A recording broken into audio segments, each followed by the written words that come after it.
Buenas tardes con todos los presentes. En esta oportunidad les presento al estudiante egresado Jesús Mechato. Él pertenece a la Facultad de Ciencias Naturales y Matemáticas de la Universidad Nacional del Callao y es miembro activo del Grupo Estudiantil de Física Teórica. Sus principales intereses consisten en física de partículas y teoría cuántica de campos con énfasis en modelos efectivos. Eh, ¿Qué tal, Mechato? ¿Puedes empezar? Sí, muchas gracias, André, y muy buenas Listo. tardes con todos. Eh, el día de hoy voy a exponer mi tema que desarrollé en la práctica PRE en la Universidad del Callao, en la modalidad de investigación, titulado como variación de la anomalía quiral respecto a la temperatura en el modelo sigma lineal. Este es un tema básicamente exclusivo a lo que es teoría de física de partículas, enfocado en la dinámica de los hadrones. Básicamente los hadrones son aquellas partículas que interactúan mediante interacción nuclear fuerte, y por la cromodinámica cuántica, que es una teoría cuántica de campos, sabemos que están conformados por pequeños elementos denominados como quarks. Entonces, esta teoría trata de estudiar modelos que tratan de describir cómo es que interactúan estos hadrones, y existen actualmente posibles aplicaciones que puedan relacionarlos con ondas gravitacionales. Eso es lo interesante de estas teorías. Bueno, esta es la estructura del trabajo. Voy a empezar con la introducción. Bueno, en sí, mi tema consistió en estudiar cómo es que funcionan las teorías de Gauge a bajas energías. Nosotros sabemos que por la teoría cuántica de campos se pueden describir los quarks y los gluones como partículas, eh, como un campo cuántico, y la oscilación de estos modos en el campo cuántico generan las partículas, pero cuando se condensan en hadrones se van a generar lo que son bosones escalares. Entonces, a bajas energías, eso se utiliza para describir en la física a esa escala de energía. Como podemos ver en la imagen, a bajas energías se conforman los hadrones, pero a muy altas energías la energía cinética de los quarks es mayor que la constante de acoplamiento y se pueden comportar como una especie de gas, a lo que se le denomina como plasma de quarks y gluones. Ese efecto de transición de una fase a la otra se le conoce como transición de fase quiral, y es muy interesante estudiarlo porque eso te permite obtener información de cómo fue el universo a etapas anteriores, y eso es lo que permite relacionarlo con la cosmología. En el segundo punto, como explico, existe interés en esas teorías porque se plantea la posibilidad de que a inicios del universo existieron nuevos tipos de quarks que no los podemos ver a estas escalas más bajas de energía, que se fueron confinando en hadrones, y esa confinación fue lo que posiblemente pudo haber producido ondas gravitacionales que posiblemente se puedan detectar en experimentos como el LIGO, Virgo o LISA, que es un interferómetro que se está construyendo en órbita, como el telescopio de Hubble, de manera similar. Muy bien, para entender cómo se construyen los modelos efectivos, vamos a hablar sobre la cromodinámica cuántica brevemente. Sabemos que los hadrones, que son los que interactúan mediante fuerza nuclear fuerte, se dividen en dos clases: barones y hadrones. Los bariones se conforman por tres clases de quarks, y los mesones por un quark y un antiquark. En este caso, los modelos que vamos a estudiar van a tratar de mesones conformados por pares quarks y antiquarks. La ecuación 1 nos indica cómo se describe la lagrangiana de la cromodinámica cuántica.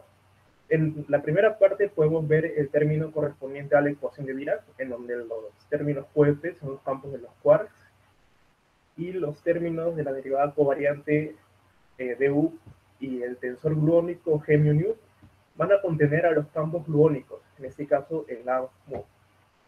La teoría de QCD es una teoría de Yang-Mills no abeliana, y esto va a generar que precisamente en el término de la ecuación 2 del tensor gluónico existan un término de autointeracción en los gluones. Esto, a diferencia de la teoría del electromagnetismo, va a generar de que la fuerza fuerte tenga un comportamiento muy distinto al de las otras fuerzas, como en electrodinámica o en relatividad general. Uno de ellos es la libertad asintótica. La interacción entre los quarks y gluones se da por este término de la lagrangiana, que justamente sale de la derivada covariante, en donde este G vendría a ser la constante de acoplamiento que indica cómo es que interactúan los gluones con los quarks. Acá me disculpa, faltó un término de quarks, pero eso indica cómo interactúan. Y bueno, como les comentaba, la autointeracción de los gluones, este último término, es el responsable de que esta constante de acoplamiento tenga un comportamiento no constante, sino que varíe en función a la energía. Y esto se va a dar como lo explica la ecuación 5. Acá podemos ver la constante de acoplamiento y al otro lado cómo es que mediante una función logarítmica la escala de energía representada por Q al aumentar va a hacer que esta constante disminuya y eso se puede ver en la gráfica en donde vemos que este alfa que es proporcional a la constante de acoplamiento va a tener altos valores a bajas energías en el eje X y cuando la energía aumente su intensidad va a disminuir. ¿Qué significa esto? De que a bajas energías el acoplamiento entre quarks y gluones va a ser débil, pero una vez que baje la energía, que se podría entender como que el universo cuando se enfría, estas escalas de energía formen hadrones y por lo tanto la constante de acoplamiento toma un valor significativo. Esto trae como consecuencia de que no se puedan desarrollar teorías perturbativas por el hecho de que precisamente se hace uso de la constante de acoplamiento por su valor muy pequeño, como la pérdida del electrón, pero en este caso a bajas energías se hace muy grande y no se puede desarrollar perturbativamente. Esto se debe, bueno, a que la cosmodinámica cuántica posee una simetría SU3 de color, pero por otro lado existe otro tipo de simetría. La simetría de isospin, por ejemplo, como podemos ver en lo siguiente, es aquella que va a surgir por justamente la cantidad de tipos de quarks que existen en la teoría. De la Lagrangiana de la cromodinámica cuántica vamos a tomar la parte fermiónica, como había comentado es la parte de los quarks, y consideremos el caso de dos sabores, del quark up y del quark down. Esto se hace porque los otros quarks son más pesados, y cuando un quark es muy pesado decae en otros quarks, y por lo general lo hacen en el quark up y down, como se ve en la ecuación 7. Entonces, acá se introduce el concepto que Heisenberg denominó como isospin, cuando vio que el protón y el neutrón poseían una masa muy aproximada, las mismas propiedades eléctricas de spin, pero tenían una carga eléctrica diferente. El protón tiene carga positiva y el neutrón cero. Entonces, él tomó como un análogo al spin y lo denominó como isospin y determinó que el protón tenía un isospin más un medio y el neutrón menos un medio, pero en realidad eran una manifestación diferente de una misma partícula llamada nucleón. Entonces, sobre este doblete, lo que se va a realizar es una serie de transformaciones de rotación en un espacio abstracto denominado como isospin, dado por la fórmula 8 en la constante de, perdón, la matriz de transformación tiene esta forma. Un exponencial donde ese teta es un parámetro y este tau son las matrices de Pauli que precisamente se obtienen a partir del grupo de simetría de Lie y SU2. Entonces, este mismo concepto se puede aplicar a la parte de quarks. Si nosotros consideramos que poseen una masa aproximada, y eso se da, porque en los experimentos la masa del quark up es de 2.6 megaelectronvoltios y el quark down es aproximadamente el mismo valor. Por lo tanto, se puede considerar de que poseen una simetría de isospin y los podemos compactar en dobletes en la lagrangiana. ¿Qué nos va a permitir esto? De que al considerar que las masas son aproximadas, la lagrangiana va a poseer una simetría de isospin. SU2, 2 porque son dos sabores. Más adelante vamos a ver que si nosotros consideramos casos de muy altas energías, la masa o la energía de la masa en reposo se vuelve tan pequeña que podemos despreciarla. Y vamos a ver qué sucede si hacemos eso. En ese caso, los quarks se expresan de esta forma, como lo vimos anteriormente en la lagrangiana, pero nosotros sabemos que todo fermión de spin medio se puede dividir en componentes espirales, como se puede ver en la ecuación 10. Tenemos la componente de right y left. Right y left simplemente indica de que se transforman de formas diferentes de manera matemática. Por lo tanto, al reemplazar esas componentes, vamos a tener que la lagrangiana tiene términos que solo contienen quiralidad right, que solo contienen left, pero hay algunos que contienen una mezcla de ambos. Entonces, esto indica de que esta lagrangiana se puede transformar bajo transformaciones de isospin, como vimos anteriormente, pero solamente al espacio R y al espacio L, como podemos ver en la ecuación 12. Transformaciones UL pertenecientes a SU2 de left y UR pertenecientes a SU2 de right. Y por lo tanto, esta lagrangiana tiene que tener términos de una sola quiralidad. Y el término de masa no cumple eso. Entonces, si nosotros consideramos que la masa tiene valor cero, ya no van a haber combinaciones de quarks de diferente quiralidad y por lo tanto decimos que esta lagrangiana posee una simetría quiral SU2 para la parte derecha y SU2 para la parte izquierda, como la ecuación 3. Muy bien, ¿por qué hicimos todo eso? Porque a inicios del universo se entiende de que los quarks interactuaban con altas escalas de energía y debido a ello se pudo considerar que poseía una simetría quiral aproximada porque sabemos que la masa no es cero, no tiene un valor definido, y por lo tanto decimos que posee una simetría general de esta forma. Una simetría vectorial SU2, una simetría axial SU2. Esta parte simplemente es un isomorfismo de la simetría anterior para la parte derecha e izquierda. Lo que sí tiene que haber siempre son dos SU2. Y bueno, uno de ellos, lo que va a pasar cuando el universo se enfríe es que se va a quebrar. Y esa quiebra de simetría, por ser una simetría global, va a generar lo que conocemos como los bosones de Goldstone, por el teorema de Goldstone. Cuando una simetría continua se quiebra, se generan bosones no masivos, pero acá está el detalle, que en cromodinámica cuántica esos bosones se van a asociar a lo que son los mesones, en este caso para dos sabores, a los piones. Y sabemos que los piones tienen masa. Entonces acá lo que sucede es que se le van a agregar nuevos términos masivos para compensar esa masa que poseen los neutrones, los piones. Y bueno, esta simetría sabemos que a nivel clásico está quebrada por justamente la existencia de esas partículas, pero existe otra simetría que es la simetría anómala, que se quiebra debido no a la existencia de una partícula. Bueno, en realidad se le asocia a la existencia de la partícula eta, pero sucede que hay un problema que ahorita lo vamos a ver, que se puede resolver considerando fluctuaciones cuánticas. En este caso, la teoría de los instantones. Aquí abajo la flecha indica de que hacia arriba la energía es una escala muy alta comparada a la de la gravedad cuántica y a bajas energías la del modelo estándar. Muy bien, ese es el problema entonces que surge con esta simetría, la simetría axial U1. Sabemos que por la quiebra de simetría SU2 se generan tres bosones de Goldstone que luego serán asociados a los piones. Sabemos que son tres piones, el no cargado, positivo y negativo.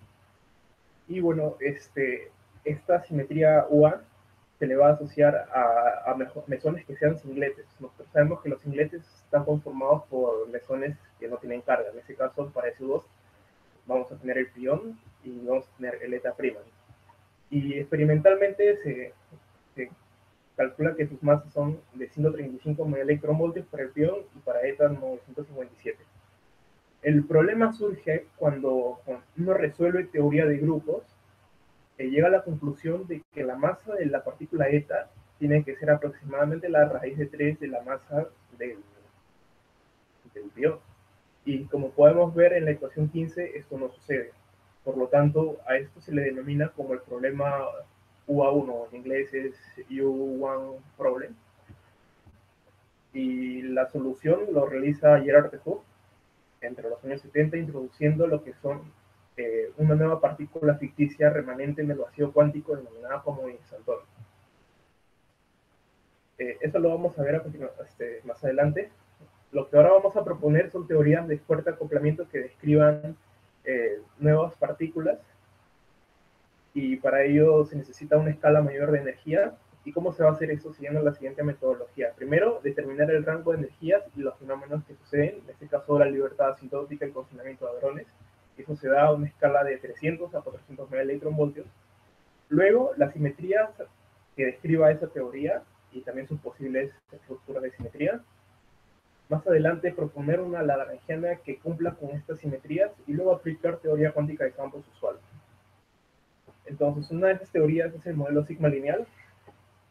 Su ventaja de este modelo es que es una teoría renormalizable y no tenemos necesidad de resolver divergencias y por eso es de mucha utilidad utilizar este modelo. El modelo consiste en lo siguiente: se propone una lagrangiana que tenga esta forma, un término cinético y un potencial, y este potencial va a ser dividido en tres términos.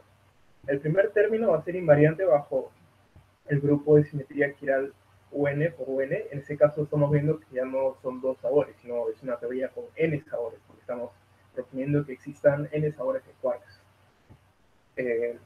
Luego tenemos el término anómalo, que va a ser el responsable de romper la simetría axial. Y como lo habíamos dicho anteriormente, esta simetría está relacionada al efecto de los instantones y por lo tanto esta constante, que va a ser llamada como la constante de la anomalía chiral, va a tener una relación con ese campo de instantones.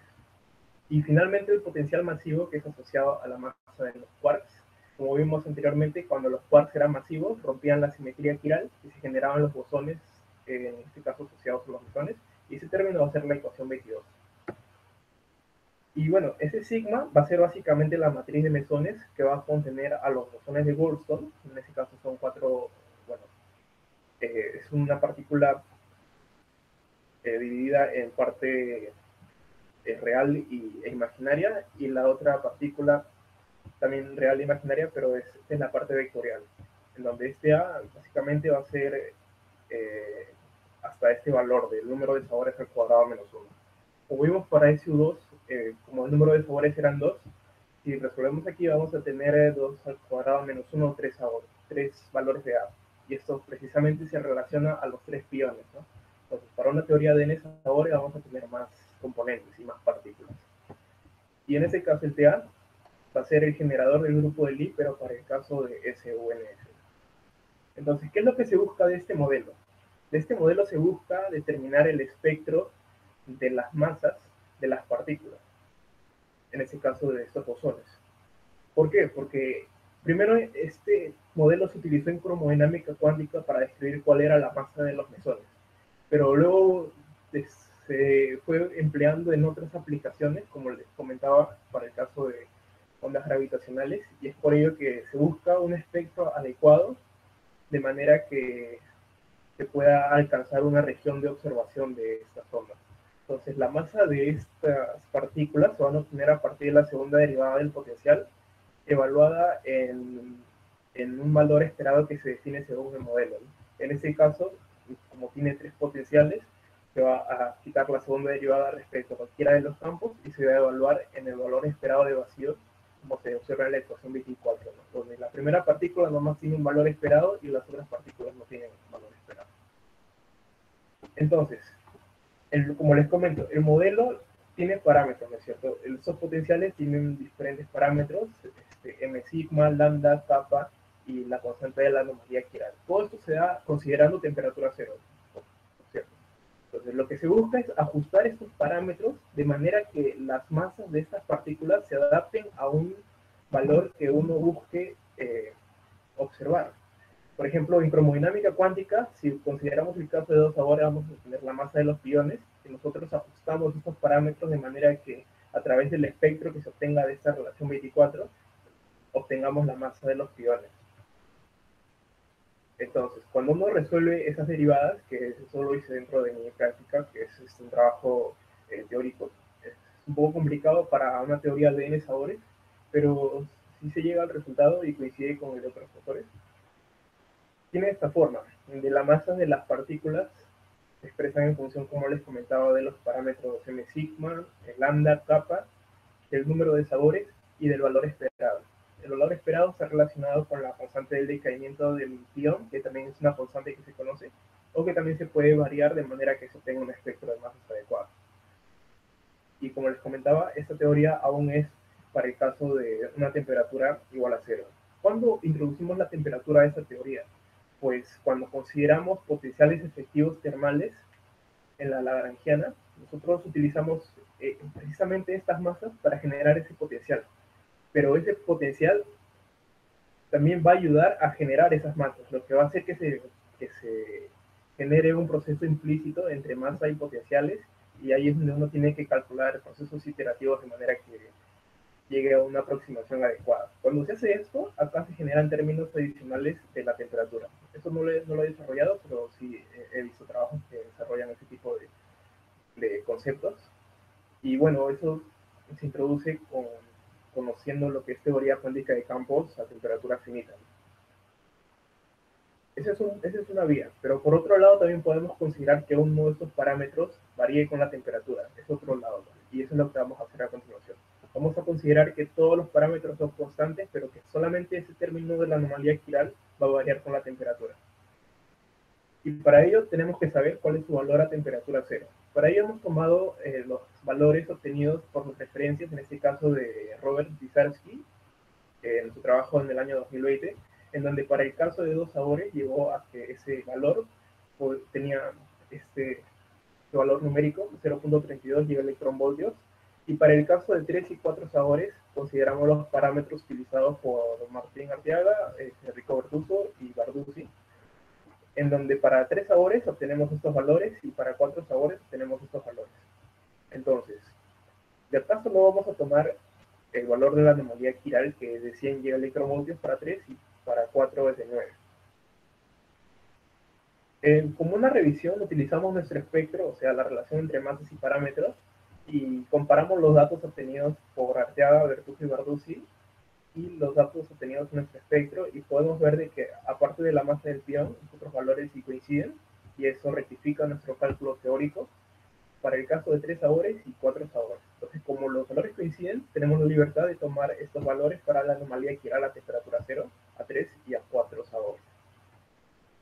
Bueno, finalmente, para ya determinar cómo esa anomalía varía en función a la temperatura, tenemos que recordar, en el modelo sigma, el término que genera esa quiebra de simetría es el determinante precisamente, o denominado como el determinante de 't Hooft, y por otro lado, la simetría también se quiebra por un término denominado como densidad de los instantones, hecho por 't Hooft. Entonces, la teoría de los instantones, ¿qué es lo que te dice? Primero, Bellavin lo que hace con sus colaboradores es resolver la ecuación de Yang-Mills en un espacio euclídeo para entender cómo es que funciona el efecto de tunelaje entre dos vacíos cuánticos. Para ello, él introduce precisamente el cambio de tiempo a tiempo imaginario para desarrollar en el espacio euclídeo, y él obtiene las soluciones de instantón que poseen la siguiente forma, como se puede observar. Es una ecuación clásica, no tiene efectos cuánticos aún, en donde este x sub 0 es como que el centro de una esfera y este ρ es el tamaño de su esfera como su radio. En realidad es una esfera en el espacio cuadridimensional, pero incluso es un espacio cuadridimensional en donde la componente temporal es una componente imaginaria, así que es por eso que no se puede dibujar ese campo instantáneo. Solo se le puede entender de que tiene un centro y que tiene un tamaño, de manera abstracta.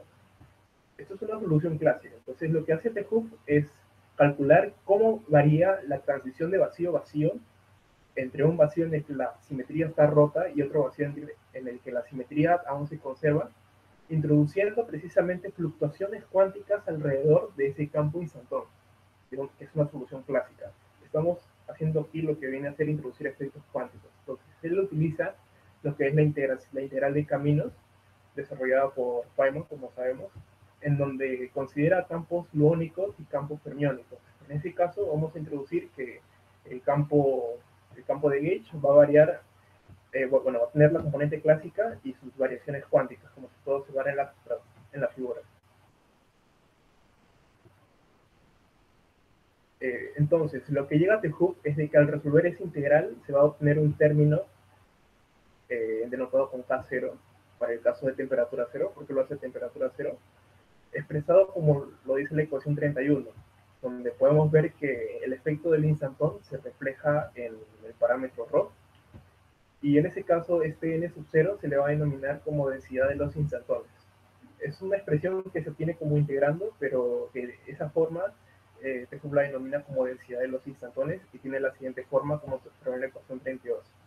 Depende de una constante que tiene términos de color y sabor de la teoría, la constante de acoplamiento, y esta exponencial que también tiene una constante de acoplamiento. Ese término se obtiene a partir de la acción clásica y esto de acá, precisamente por la contribución cuántica a la teoría. En este caso vamos a considerar que la constante de acoplamiento tiene una aproximación a 2 loops, o sea,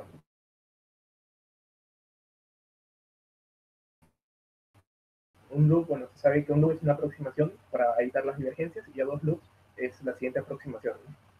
Bueno, por lo tanto, ahora lo que sucede es que para introducir los efectos de la temperatura es necesario hacer que esa densidad de los instantones varíe con la temperatura, y eso lo desarrolló los físicos Gross, Pisarsky y Jaffe en 1981.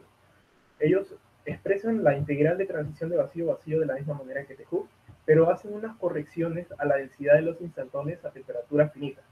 En ese caso va a ser la misma que la de TQ, a temperatura cero, pero con una contribución exponencial adicional que contiene términos que dependen de la temperatura. Como podemos ver, el término lambda depende de la escala del instantón, de la temperatura, y esta función A que depende de lambda, por lo mismo va a depender también de la temperatura, ¿no? El problema de esta ecuación o de esta integral es que este término A contiene este término a la octava, en donde en la parte de abajo tenemos un término de raíz y bueno, se hace complicada la integral. Por mi cuenta tratamos, bueno, con mi compañero que me ayudó, tratamos de resolver la integral y se nos hizo complicado, por ello optamos a utilizar métodos numéricos para poder calcular un resultado numérico, ¿no? Y bueno, entonces con este valor de la transición de vacío-vacío de esta integral K, lo que vamos a obtener precisamente, o bueno, lo que nos dan Pisarsky y Reneke en un artículo en el 2020, el año pasado, es esa relación entre la anomalía quiral del modelo sigma y esta constante. Y bueno, tenemos estas dos constantes de masa y esta de acá que tiene términos de carga topológica, porque justamente el instantón posee carga topológica igual a 1. Y por lo tanto, si consideramos esta relación para una temperatura cualquiera y para una temperatura cero, por proporciones tenemos que a temperatura finita, la anomalía quiral va a variar en función a la integral a temperatura finita, a la integral a temperatura cero y a los parámetros que pudimos obtener de las referencias de la anomalía quiral a temperatura cero.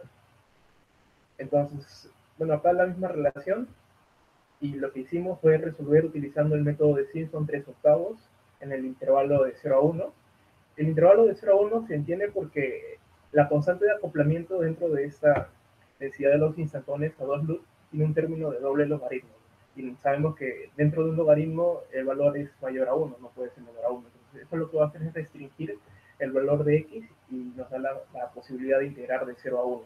Acá es de 0 infinito, pero se va a obtener de que esta función en realidad es una curva de Gauss y va a ser lo mismo que integrar de 0 a 1. Y bueno, se divide en 300 subintervalos, se toma una escala de energía precisamente de la región de confinamiento que es 300 megaelectronvoltios, se considera una teoría con 3 sabores y se analizan los casos para el número de sabores de 2, 3 y 4 sabores. Y bueno, se desarrolló el cálculo del integral utilizando el programa Matemática 12.0 y los resultados son los siguientes. Para el caso de la anomalía de 2 sabores, a esta escala de energía se obtiene que la anomalía quiral varía en función a la temperatura de esta manera. Podemos ver que a temperatura cero, en el valor de la referencia que Pisarsky y Reneke nos brindó, y a medida que avanza la temperatura por efecto de los instantones, disminuye y tiende a cero. Acá podemos ver la referencia que presenta Pisarsky y Reneke también, y podemos ver que es el mismo comportamiento. El autor solo indica que hace el desarrollo por métodos numéricos y en la práctica lo que se hizo es implementar un método para desarrollarlo. Y vemos que los resultados son comparables. Entonces, Pisarsky trabajó para 2 sabores y lo que hicimos nosotros es desarrollar la teoría, o bueno, resolver la integral para el caso de 3 sabores. Para ello utilizamos el valor inicial que nos dio Arteaga y Bertuzzo y disminuimos según la densidad de los instantones a una temperatura finita y tenemos esta curva. Pero a diferencia del anterior, podemos ver en el anterior que decae a una temperatura aproximadamente el valor del Q-top, y en este caso decae a una temperatura aproximadamente a 0.8 el valor del Q-top. Es decir, a esta temperatura es cuando la constante ya es prácticamente nula. Y para el caso de 4 sabores se utilizó lo mismo, el valor inicial de Arteaga, Bertuzzi y Barducci, y evaluamos cómo variaba en función de la temperatura. Y en este caso tuvimos de que decae a cero a una temperatura aproximada de 0.7 veces el Q-top de la teoría. Por lo tanto, las discusiones, se observa que en los 3 casos ese coeficiente decae a cero cuando aumenta la temperatura. Se observa, como les comentaba, que a medida que aumenta el número de sabores, decae más rápido. Eso se puede ver en las gráficas. Y bueno, existe la posibilidad de que, como hemos considerado valores iniciales diferentes en los coeficientes a temperatura cero, de repente por eso es que su decaimiento sea más rápido, pero se hizo la prueba para un mismo valor del coeficiente y se observó el mismo resultado, de que a medida que aumenta el número de sabores en la teoría, la constante anómala va a decaer más rápido. Por lo tanto, bueno, el espectro obtenido es satisfactorio con estas referencias. El comportamiento de la anomalía coincide con lo obtenido en la referencia de Pisarsky y Runeke para dos sabores. Y esto es lo más importante, la simetría anómala va a ser restaurada a una menor temperatura, porque precisamente ese término del determinante es el que rompe la simetría.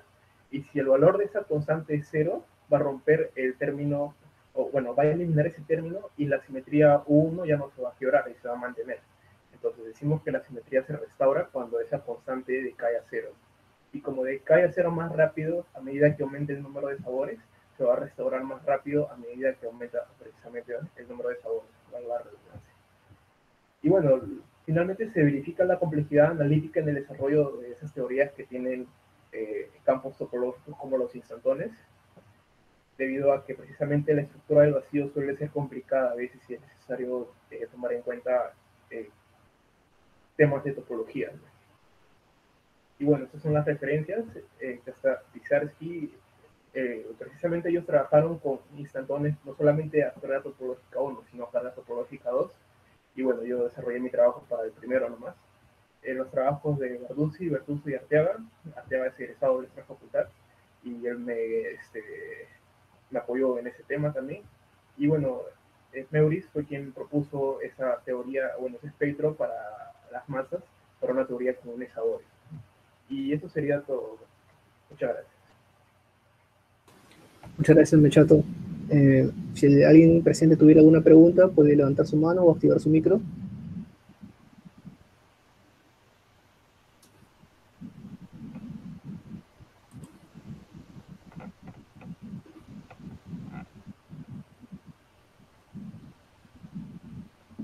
Mechato, en todo caso, yo tengo una consulta, bueno, un par de dudas en realidad. Sí, dime, Andrés. Mencionaste cuando estabas hablando de que era espontáneo una simetría global que obviamente el quiebre de esa simetría generaba bosones de Goldstone que se asociaban a unas partículas masivas y que posteriormente se tenía que agregar unos términos que expliquen la masa de esas partículas. Ya, pero ¿cómo aseguras que esos términos que agregas mantengan la invariancia de la Lagrangiana? Te refieres a la invariancia, pero global. Claro. Ya. Claro, lo que pasa es que, como les comentaba, a altas escalas de energía nosotros podemos como que despreciar la masa de las partículas. O sea, la energía cinética de los quarks es tan alta, tan intensa, que nosotros decimos entonces la masa de estos quarks es cero y decimos entonces que existe una simetría espiral. Luego, cuando el universo se enfría, existen dos rupturas de simetría. Existen dos rupturas de simetría. Primero, la ruptura espontánea de simetría es la que te va a decir, ah, ya, esta simetría se va a romper y se van a generar bosones de Goldstone, que son precisamente los mesones, como partículas que no poseen masa.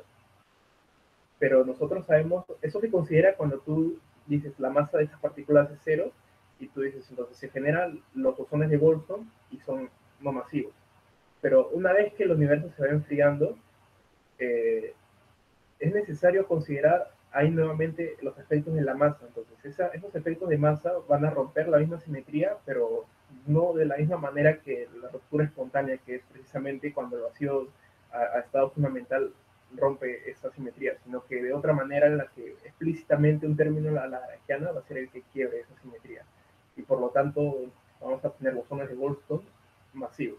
Suena contradictorio porque la teoría de Goldstone te dice de que los bosones son no masivos, ¿no? Pero en el caso de cromodinámica cuántica sí se da, de que son bosones de Goldstone, pero a medida que la energía baja, se vuelven masivos.